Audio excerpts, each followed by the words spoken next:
Éveil. Le monde du consortium. Tom Uno, écrit par Nathalie Mack. Ce roman, ancré dans un univers dystopique, explore des thèmes adultes et présente des éléments explicites qui pourraient ne pas être appropriés pour tous. L'histoire inclut des scènes de violence et de meurtre. Destiné à un lectorat mature, ce livre n'est pas conseillé aux personnes susceptibles d'être perturbées par ce contenu. Prologue. À l'ombre de ce qui avait été autrefois le sommet des réalisations humaines, la Terre a reposé, meurtrie et fatiguée. Le XXIe siècle, annoncé comme l'aube d'une nouvelle ère, a au contraire plongé dans un vortex de chaos. Alors que les nations ont lutté contre les menaces existentielles du changement climatique, de l'épuisement des ressources et des disparités technologiques, un malaise plus profond a pris racine.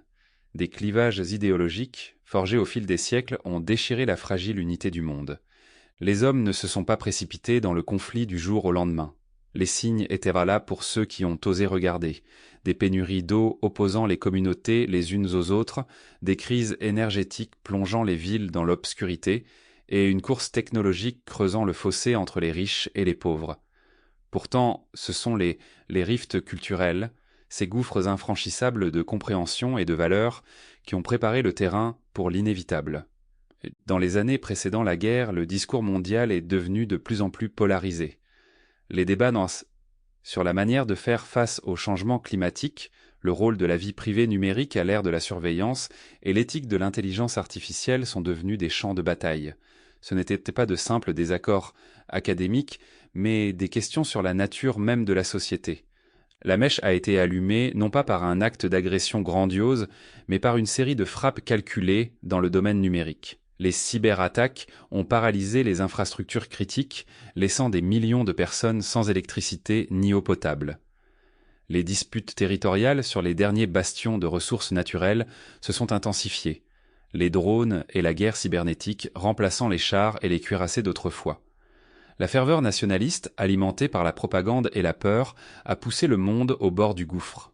Et puis, tous ont plongé. Ce qui avait commencé comme des escarmouches et des guerres par procuration a rapidement éclaté en un conflit à grande échelle. Le monde entier a été englouti dans une guerre qui ne faisait aucune distinction entre soldats et civils, lignes de front et foyers. La guerre cybernétique a transformé les villes en villes fantômes, tandis que les batailles conventionnelles dévastaient les campagnes, laissant une planète étouffée par la poussière de sa propre destruction. Chapitre 1. Les rayons naissants du soleil filtrent à travers ma fenêtre et m'éveillent en douceur. Je m'attarde un instant. Sample complete. Ready to continue?